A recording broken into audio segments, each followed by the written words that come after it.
Buonasera e bentrovati a un'altra puntata di Screenshot. Da oggi, 1° luglio, le UTI vanno definitivamente in pensione. La riforma che era stata voluta durante il governo di Deborah Serracchiani e portata avanti dall'assessore Pannontin e che sostituiva le province va definitivamente in soffitta e lo fa lasciando le ultime 2 UTI che erano rimaste, seppur commissariate, l'UTI delle Valli e delle Dolomiti Friulane e l'UTI del Cansiglio Olivenza Cavallo.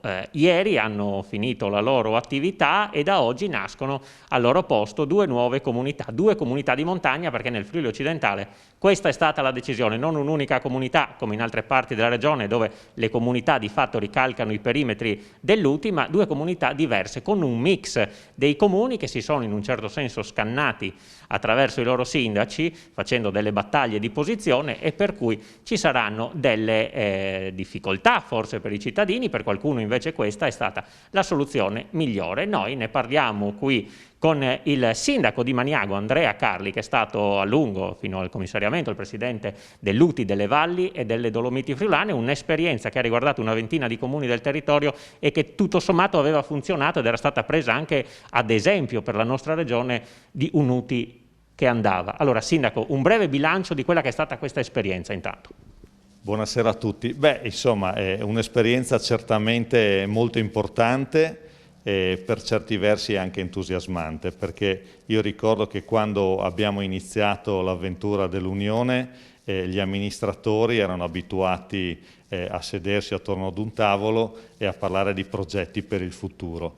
Progetti che in qualche modo con degli incontri importanti come eventi denominati la carica dei 101 eccetera hanno anche visto il coinvolgimento di tutta la parte delle varie comunità e soprattutto ha anche definito progetti importanti che hanno portato ad ottenere da parte dell'Unione stessa circa 17 milioni di euro negli anni in cui questa Unione ha avuto modo di poter esistere. Oltre a questo, l'altro aspetto importante è che in questi anni c'è stata anche una forte integrazione nei servizi e nelle funzioni comunali di cui avevano bisogno molti comuni. Questa è stata un'esperienza che certamente ha richiesto notevoli sforzi perché nel corso degli anni ha anche determinato il reclutamento di molto personale, soprattutto anche a seguito del fatto che tanto del personale che era presente nei comuni in questi anni è andato in pensione, è andata in pensione tutta la generazione del terremoto. E quindi noi diciamo che sicuramente in questi 4 anni in cui le UTI hanno svolto ampiamente il loro servizio abbiamo cercato di dare una risposta sia in termini di servizi e sia anche in termini di prospettive per lo sviluppo. È chiaro che una vita così breve di un ente non ha permesso di concludere e di portare a termine molti interventi. Cambiare enti diciamo ogni 4-5 anni diventa uno sforzo notevole e permettetemi il pensiero va soprattutto ai dipendenti dell'Unione perché chiaramente questi risultati possono essere ottenuti attraverso il coinvolgimento e la motivazione dei dipendenti e quindi cambiare scenario così frequentemente diciamo che rappresenta anche un problema proprio per chi è chiamato tutti i giorni a lavorare attorno a questo progetto in prima persona. Possiamo dire che sicuramente è stata una battaglia politica con diciamo, il centro-sinistra schierato per l'UTI, il centro-destra che ha fatto spesso ostruzione anche attraverso i propri sindaci a questa nuova riforma e che ha voluto dare vita alla nascita delle comunità. Qui ci si è spaccati. Una parte, Maniago, si stacca dalla Valcellina, per esempio i comuni della Valcellina erano insieme all'UTI delle Valli delle Dolomiti Friulane, adesso non lo saranno più, tranne Montereale che sarà di qua, insomma c'è stato anche un mix. Questo come inciderà? Cioè da domani che cosa succede, da oggi? Ma diciamo che ovviamente va rispettata la volontà dei comuni che hanno deciso di definire 2 comunità di montagna e Maniago non era certamente fra questi. Lo scenario che noi avevamo visto come scenario migliore, ma non da un punto di vista politico. Qui, almeno per me, i colori non c'entrano soprattutto gli aspetti organizzativi. Noi avremmo visto assolutamente bene la definizione di un'unica comunità di montagna, così come tra l'altro prevedeva la legge regionale nella sua prima versione. E questo perché? Perché ci sarebbe stata molta più facilità proprio nel definire l'assetto organizzativo e ci sarebbe stata anche una massa critica sufficiente per poter organizzare e definire anche progetti, la programmazione comunitaria e quindi i progetti europei. Così non si è voluto per vari motivi, sui quali ovviamente io non mi permetto di fare commenti, però è del tutto evidente che la definizione di due comunità sta determinando notevoli problemi di carattere organizzativo, perché c'è una questione legata alla spartizione del personale. Uso proprio il termine spartizione perché in realtà non so quanto abbia a che vedere con le definizioni organizzative e soprattutto per il fatto che comunque partire con dei nuovi enti, quindi un passaggio di consegne tra un ente che finisce e degli enti che nascono, in passato è sempre stato organizzato facendo in modo che l'ente che andava a finire non finisse esattamente lo stesso giorno in cui nasceva il nuovo ente. Invece qui cito l'esempio, per esempio, del 2016, in cui le UTI vennero create, ma la comunità montana del Friuli occidentale non cessò immediatamente, cessò in un periodo successivo. E questo garantì un passaggio nelle funzioni molto più fluido. Io credo che avremo delle difficoltà invece in questo passaggio così crudo da un ente all'altro, che speriamo di poter risolvere in breve tempo. Però ecco, sono preoccupato per i riflessi sui servizi ai cittadini. Ecco, adesso parleremo anche di questo, il tempo ci sarebbe stato, lei ha fatto anche un ricorso, qualcuno ha detto che questo ha rallentato i tempi. Beh, insomma, questa è la scusa che trovano i bambini, insomma. Secondo me la programmazione e la definizione poteva essere fatta tranquillamente anche prima, soprattutto nella definizione dei tempi. Io a questa obiezione posso rispondere che non era assolutamente stabilito da nessuno che si dovesse per forza di cose determinare questo passaggio a tutti i costi il 30 di giugno. Credo che ci sarebbe stata sicuramente un po' di buon senso anche nel definire delle date diverse. Io comunque su questo non voglio polemizzare, come altri comuni hanno legittimamente scelto di creare due comunità. Io credo che sia stato assolutamente legittimo e doveroso che il comune di Maniago presentasse ricorso, perché ripeto che queste due comunità, così come sono definite nei loro perimetri, hanno mutilato 3 valli. La Valcellina è senza il suo fondovalle, Frisanco, che è attaccato a Maniago, e tutta la sua comunità ai bambini che vengono a scuola a Maniago e partecipa alla vita di Maniago, è in un'altra comunità, e anche la Val Tramontina ha Meduno da una parte e i 2 comuni della valle nella comunità occidentale. Quindi io trovo questa cosa insensata da un punto di vista organizzativo. E infatti i nodi stanno venendo al pettine, questi comuni stanno chiedendo convenzione al comune di Maniago. Perché pensate voi in che maniera il comune di Tramonti di Sopra possa farsi organizzare la polizia locale col comando di Aviano. E proprio sulla polizia locale che insomma ha guidato portando avanti anche progetti, l'ultimo quello della videosorveglianza su tutto il territorio, come si comporterà adesso che i comuni non sono più gli stessi ai quali fare riferimento? Ma ecco, io devo dire che da questo punto di vista sono almeno stato soddisfatto di una cosa. Abbiamo iniziato a partecipare nel mese di maggio agli incontri organizzativi delle comunità e ho subito fatto presente che fosse necessaria la definizione di una serie di convenzioni, chiamiamole ponte, per cercare di almeno risolvere quella che è la contingenza, avendo il tempo di pensare invece ad una strutturazione organizzativa di più lunga durata. Ecco, io credo che da questo punto di vista il fatto che si sia voluto mantenere la struttura organizzativa del comando della polizia locale fino a fine dicembre, nella stessa maniera in cui gestiva i comuni dell'UTI, sia stata diciamo, una scelta di buon senso, e quindi di questo sono contento e ringrazio. E allora adesso ci fermiamo per la pubblicità, poi continuiamo a parlare di UTI e l'addio alle UTI di fatto e l'arrivo delle nuove comunità di montagna, sentendo anche le voci di chi questo passaggio di consegne lo sta gestendo. Restate con noi, a tra poco.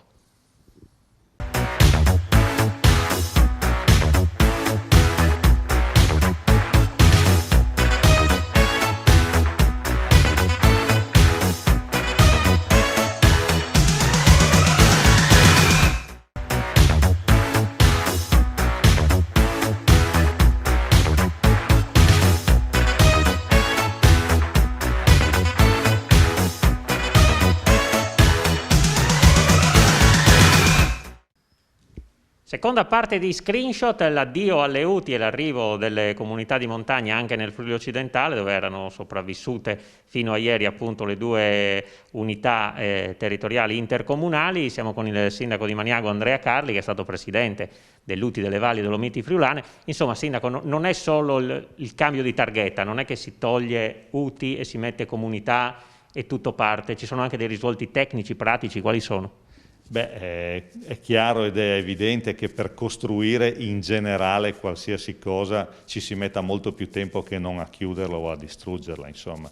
Un banale cambio di ente determina comunque chiaramente l'ottenimento di codici fiscali, partite IVA, cambi di conti correnti, di intestazione, cambia radicalmente l'operatività della parte amministrativa che molto spesso si deve rapportare appunto con i cittadini. Quindi diciamo questo, non sarà un dramma, ma sarà comunque un periodo molto difficile nel quale la riorganizzazione non riguarderà solamente la collocazione degli uffici, che anzi mi permetterei di mettere a questo punto in ordine di importanza proprio all'ultimo posto, ma la sfida vera sarà quella di garantire i servizi proprio con il cambio di ragione giuridica.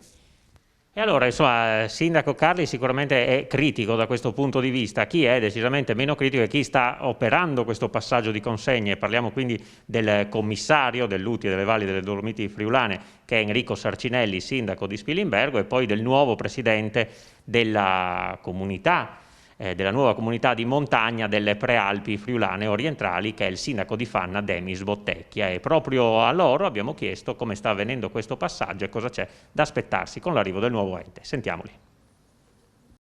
Enrico Sarcinelli, commissario del UTI delle Valli e Dolomiti Friulane, che sta per chiudere la propria esperienza. Dal 1° luglio entreranno in attività le due nuove comunità di montagna del Pordenonese, quella di Ovest e quella di Est.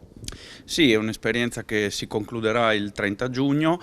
La mia attività è quella di commissario che sta seguendo e ha seguito, oltre all'arbitrato, anche la conclusione di diversi procedimenti. Il futuro rappresentato dalle due comunità di montagna, quella cosiddetta Est e quella cosiddetta Ovest, che dovranno adoperarsi non solo per le politiche di area che sono proprie, ma anche per l'offerta di servizi e funzioni ai comuni, soprattutto quelli piccoli, in maniera tale che possa essere supportata la loro già complicata attività amministrativa. Alla fine di un'epoca le UTI vanno definitivamente in pensione. La filosofia, almeno del sottoscritto, è quella di comunque tenere in considerazione gli aspetti positivi, sicuramente prendere atto di molti che non hanno, a mio modo di vedere, assolutamente funzionato e farne tesoro per un futuro per le nostre comunità. C'è stata anche un po' di polemica sulla nascita delle due comunità. Qualcuno avrebbe voluto una comunità di montagna unica. Il suo parere? Il mio parere è stato espresso anche attraverso le nostre delibere consiliari, e l'esperienza di queste settimane come commissario e come soggetto che è entrato anche nel comitato esecutivo della futura comunità di montagna è sicuramente quella per un ente di dimensioni più ridotte, più vicino alle esigenze delle nostre cittadinanze. E per quanto riguarda invece i comuni, ecco, che cosa cambia sostanzialmente dall'UTI alla comunità? Allora, i comuni dovranno, e si stanno adoperando anche in questi giorni attraverso le proprie delibere consiliari, delegare una serie di funzioni e servizi che erano completamente appoggiate all'UTI. A mio modo di vedere, ne parlavo anche con l'assessore Roberti, evidentemente anche una filosofia interna ai comuni deve cambiare per una prospettiva di efficienza ed efficacia. Un tempo c'erano le comunità di montagna, ci sono sempre state, forse non erano funzionate, forse sì, e poi c'è stato il passaggio all'UTI. Insomma, cosa trarre di buono e cosa non aveva funzionato all'epoca da non ripetere? Evidentemente è una gestione che per alcuni aspetti può essere stata sinceramente caotica. In questo caso noi dobbiamo far tesoro di quello che c'è stato per arrivare a ottimizzare l'azione amministrativa rispetto a funzioni che non possono non presupporre, cito una funzione su tutte, dal percorso di digitalizzazione e transizione digitale, per citare un esempio. Quindi sì, servizio personale ai cittadini, soprattutto nei comuni di montagna, ma anche all'interno delle amministrazioni un percorso che veda la transizione digitale come un'opportunità e non come un peso. Dal 1° luglio si parte, ecco, quali sono le novità e soprattutto le differenze con il passaggio dall'UTI? Beh, sostanzialmente si parte dal 1° luglio con una novità importantissima che le funzioni e i servizi comunali che vengono conferiti al nuovo ente non sono obbligatori, ma sarà il Consiglio Comunale stesso, nella sua volontà, esprimere quali sono i suoi desiderata. Per cui sostanzialmente le potenzialità che il Comune può esprimere di conferimento sono ampie, ma la volontà è rispettata. I cittadini sanno che non diventano più colonie di un ente più grande, ma semplicemente possono usufruire le potenzialità della nuova struttura. Che cosa tenere e che cosa buttare dall'esperienza delle UTI? Beh, sicuramente fare tesoro delle cose che sono funzionate, soprattutto i rapporti con il personale di questi enti che vanno a chiudere, personale la cui esperienza sarà un bagaglio importante da cui ripartire e cambiamenti sui quali guardare, indubbiamente una governance che avviene più dai piccoli comuni e non viene più incentrata da un sistema centrale voluto dalla precedente giunta regionale. Per quanto riguarda invece i servizi ai cittadini? Beh, sostanzialmente ci troveremo in questi primi mesi a dover iniziare una massiccia campagna di reclutamento del personale, perché oggettivamente quello dell'attuale UTI delle Valli Dolomiti Friulane è ampiamente insufficiente. Sicuramente la sfida è importante, ma confidiamo di dare risposte pronte ai cittadini. C'è stata un po' di polemica per la creazione di queste due comunità di montagna, qualcuno ne voleva una sola, per qualcuno addirittura forse ne serviva più di una, ecco, insomma c'è stata un po' di battaglia, un po' di bagarre, insomma la sua opinione su questo? Beh, 2/3 dei sindaci si sono espressi per due comunità di montagna, in un contesto di democrazia che la Regione ha sempre sponsorizzato su questo argomento. Io credo che ci sia stata grande volontà di ascolto da parte del legislatore e verso questa direzione si è andati. Queste le parole dei sindaci Sarcinelli e Bottecchia. Carli. Sì, è chiaro che adesso noi dovendo ripartire con la garanzia dei servizi comunali ai cittadini, dovremo concentrarci per parecchio tempo proprio sul, passatemi il termine, sul tenere botta. E questo determinerà certamente una concentrazione di tutte le energie su questo aspetto.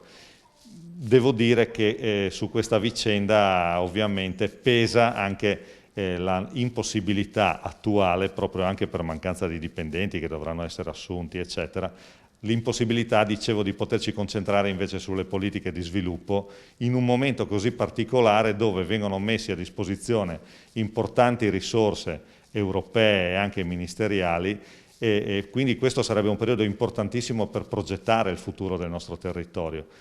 Temo che questo pensiero dovremmo rinviarlo a quando i servizi saranno garantiti e avranno una maggiore base di solidità. Ecco, purtroppo possiamo così dire, i cittadini vedono anche alle volte che ci sono questi litigi da parte della politica che vengono visti anche un po' come spartizioni di poltrone, se vogliamo, anche se magari questo non è il termine giusto, mentre invece quello che il cittadino semplicemente pretende è quello di recarsi all'ufficio del proprio comune e avere risposte per quanto riguarda la polizia municipale, per quanto riguarda il SUA, per quanto riguarda insomma i servizi essenziali. Ecco, che cosa dire ai cittadini? Ma io anzitutto devo dire che proprio perché non ho un carattere dove la polemica la fa da padrona e quindi non sono mai improntato ad avere atteggiamenti distruttivi ma costruttivi, ho proprio ritenuto opportuno per il bene della mia comunità di partecipare attivamente alla nuova comunità di montagna e quindi anche di far parte del direttivo. Perché all'interno, secondo me, ritengo sia importante anche mettere a disposizione la mia esperienza che ho maturato in questi anni. Certo i cittadini hanno tutto il diritto di avere la garanzia di questi servizi e speriamo di essere in grado di poterli fornire. Certo, sicuramente partiremo un po' appesantiti da tutta una serie di vincoli che in questo momento non ci faranno garantire la massima qualità, soprattutto per quello che riguarda alcune funzioni importanti dove l'organico è già sottorappresentato e avremo la necessità di fare assunzioni nel più breve tempo possibile. Come abbiamo detto, queste sono le ultime comunità che entrano in vigore in regione. Come sta andando dalle altre parti? Ecco, vi siete anche confrontati con il resto della regione? Ma io ovviamente proprio per l'esperienza maturata in precedenza ho comunque mantenuto molti rapporti con colleghi nella regione eccetera. È già evidente che il cammino è difficile per le comunità che non hanno cambiato assetto geografico, proprio perché già di per sé il passaggio da una personalità giuridica ad un'altra rappresenta già delle criticità. Però è anche vero che da questo punto di vista anche per loro ci sono determinati problemi e magari speriamo, essendo partiti loro prima di noi, se non altro almeno di poter valutare l'esperienza maturata da altri per poterne fare tesoro. Di cosa è, e così chiudiamo, più orgoglioso di questa esperienza dell'UTI e delle Valli di Dolomiti Friulane che insomma finisce qui il suo percorso? Ma io sono stato molto felice in anni passati di poter verificare che gli amministratori ragionassero proprio in termini di identità territoriale. Spero di poter tornare un giorno anche a questo, soprattutto perché lo dobbiamo alle nostre comunità e quindi io spero che tutti i ragionamenti che sono stati fatti in passato anche per quanto riguarda lo sviluppo possano essere ripresi al più presto, perché noi dobbiamo fare in modo di garantire non solo la continuità dei servizi ma soprattutto un futuro e una prospettiva ai nostri ragazzi. Qual è il pericolo più grande per la montagna oggi? Ma il pericolo più grande secondo me è quello legato al fatto che le persone non abbiano fiducia in una prospettiva qui in questo territorio. Quello che dobbiamo un po' sovvertire è il fatto, la rassegnazione o il fatto che i ragazzi non possano pensare a un loro futuro in questo territorio. E da questo punto di vista non ci sono servizi comunali che tengano. Il passaggio deve essere assolutamente superiore ed è per questo che mi dispiace tantissimo che ci ritroviamo a distanza di qualche anno a dover ripartire da zero con i servizi senza avere la mente e le energie per pensare invece alle cose più importanti, il futuro dei nostri ragazzi.